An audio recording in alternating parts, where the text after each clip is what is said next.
Miqësorët janë shumë të rëndësishme, sidomos para kualifikuesve që ne kemi shtator me ekipin e Armenisë dhe presim Rumanin këtu. Ishte një grup i ri, me thënë drejtën, sepse nga ndeshjet e kaluara kishim marrë akoma 9 lojtarë të ri,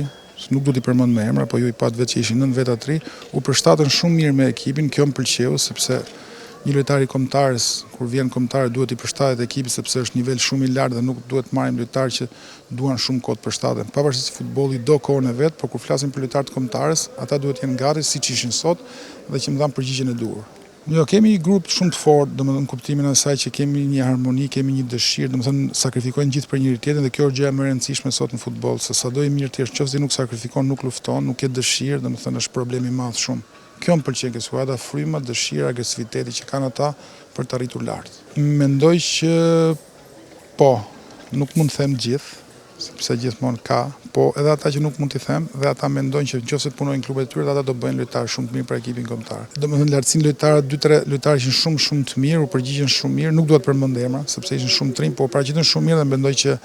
okej, është një test i kaluar për ata për kombëtarin e Shqipërisë për 100%. Baza është pothuajse 99% kjo. Gjithmonë kombëtarja ne shohim gjatë gjithë kohës, skautojmë, bëhet një punë shumë e madhe nga U15 deri ke ekipi A. Domethënë gjithë kohës jemi në skautim ata nga Europa, ne këtej nga Shqipëria, kemi informacione për lojtarë dhe mund të afrohen edhe prapë të ri, sepse kjo është kombëtarë, shqiptarë kanë gjithë botën, por gjithsesi ky do jetë ajo bërthame e grupit, mendoj që është kjo.